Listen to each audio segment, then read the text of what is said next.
táid an sa áthalacha a buint tanmh as an áit riachtaúil seo. Tá na álaní gafa faoi láthair le tóiríocht bunathe ar an scéal an Gadaí Dubh, tá ar thóir na fianna bána timpeall na háite agus I géirí focail a bhaineann leis an scéal a chur le chéile. Raimí trasna chun an siúlóid an Gadaí go bhíanamh agus blaise den stair agus deisiúirt dos na daltaí na háitine bhfuil tris léamh marheolú sa leabhar a eiscint agus iad a hiúil chuma.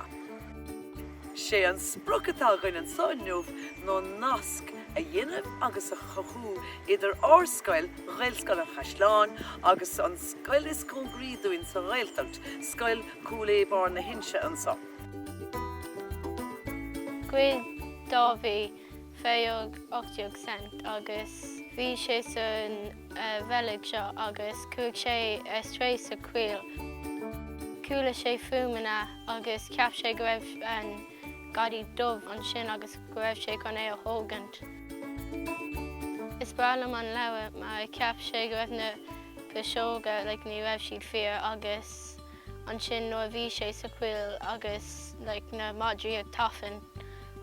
Ceap sé go raibh sé chun an bás áil mar sin cad a dúirt sé na pisóga.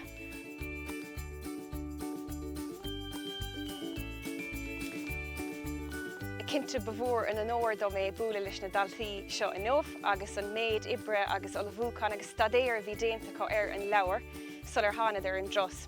Agus de freisigh an tros seo an méid ibre bhí déanta có sa seo mar ranga.